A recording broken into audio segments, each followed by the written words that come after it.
Badagry is one of the most important tourist destinations in West Africa. That road is an international road and the border is very close by. The road has really affected the state of tourism development here in Badagry.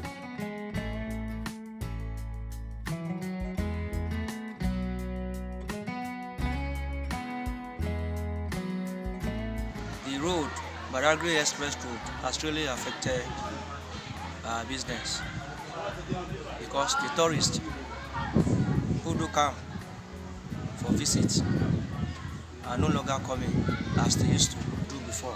Many of them who has also planned to visit are no longer coming because of the bad road. In fact, our major customers who do patronage us are schools and foreigners who do come all the way from outside the country. We have so many of them who have booked and also cancelled. We have one agent who do come, who do bring people from America. We have some who come from Canada. But many of them, after alerting at our airport, for them to come to Badagry is a big headache. And they said after we have fixed our road, they can now visit again. Since from 6-7 years ago, annually we do record about 5 to 6, 7,000 people who do come for visit. But now, hardly we record 200 to 200 tourists now because of the bad road. We have a lot of livelihood that actually is attached to the industry.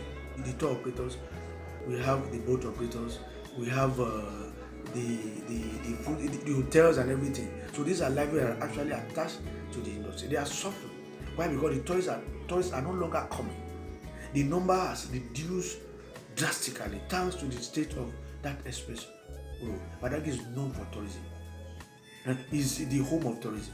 In Lagos is the state capital for tourism and culture. Tourism is our oil in Badagry. So, and you can imagine it's just like it's taking the heart of that industry. I've had tours that have been booked and cancelled on many occasions, and even when visitors visit Badagry, they are always anxious to go back. Visitors will leave their home around 7 a.m. maybe in uptown Lagos to come to Badagry, and they arrive here maybe around 12:01. And when they get here, instead of enjoying the tour of Badagry, what is at the back of their mind is what they will face on their way back to their destination. It's not helping tourism, although that have helped the waterways to develop. But honestly, a lot of people have phobia for the lagoon, for water transport. So we are using this opportunity to tell those that are in the position of taking care of that road to do so, because it's affecting the tourism development of Badagry. So you are welcome to the Mobile Slave Relics Museum, where we have the original charcoals used on our forefathers during the days of slavery. And over here are the charcoals used on the slave during the days of slavery. You can see, number one here is the neck lock. So this is what they put around the slave's neck. Then the slave hand over to the white people, they have this chain around the slave's neck. You see this around their neck. So one slave we have this on, another slave we have this, and another one. So they will put them on a single file down to the place we call the point of no return. So that point of no return is across of a lagoon. So that is where the slave were being exporting then during the days of slavery. And this chain you are seeing here will be around their neck for 18 hours every day. So you can imagine carrying this for 18 hours every day. It's very, very heavy. So after fixing this around the slave, this is fixed on the mouth of the slave. They call this the mouth lock. And before using this, they first make a hole up and down lips. First side their lip to this, throw it out, and they pallet them on just like this. So that's to guide those slaves not to communicate or to hit while they are working on sugarcane plantation. So this is fixed on the kids. They use it to tie 2 or 3 ends of babies together for them not to be roaming about the farm or disturbing their parent while their parent busy working on sugarcane plantation. So over here we have the chain used for the stubborn slave that used to work for the white people. Any stubborn state that refuses to work for the white people, then they make sure they force their hand by force, break this bone, make it soften, force it up to their wrist, hang them up on a towel tray, while their leg suspended from the ground. Punishment for stubborn slave that refuse to work for the white people. So over here, we have the iron called iron browning. You see, this iron here, they put it into a fire.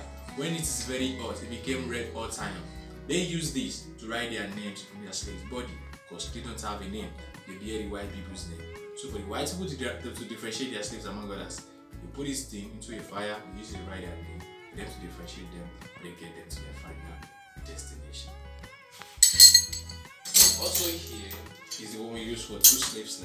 One slave leg here, another slave leg here. So they parallel two slave legs together. So two of them will continue working at the same time to one chain. So over here we have the money they spend in Africa in those days. This is called cowries. So we only recognize this within ourselves in Africa as money. But the white people, they couldn't recognize cowries as money.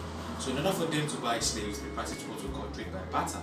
So that was when the white people came with like gun, mirror, umbrella, cannon gun, ding gun in exchange of human beings. So like then a bottle of whiskey like this was just in exchange of 10 human beings. 10 slaves for a bottle of gin.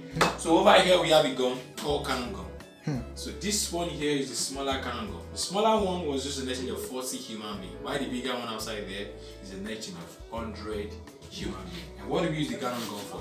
We use the gun to wage war. We use it to fight ourselves in Africa to get slaves for the white people. So over here we have the slave drinking water bowl. So whenever the slave arrive from the farm, they fill the pot up with water, so they unlock the padlock from the slave mouth. So every one of them will bend them and drink from the bowl like animal. They don't make use of cup, they take water like dogs, like goats from the water.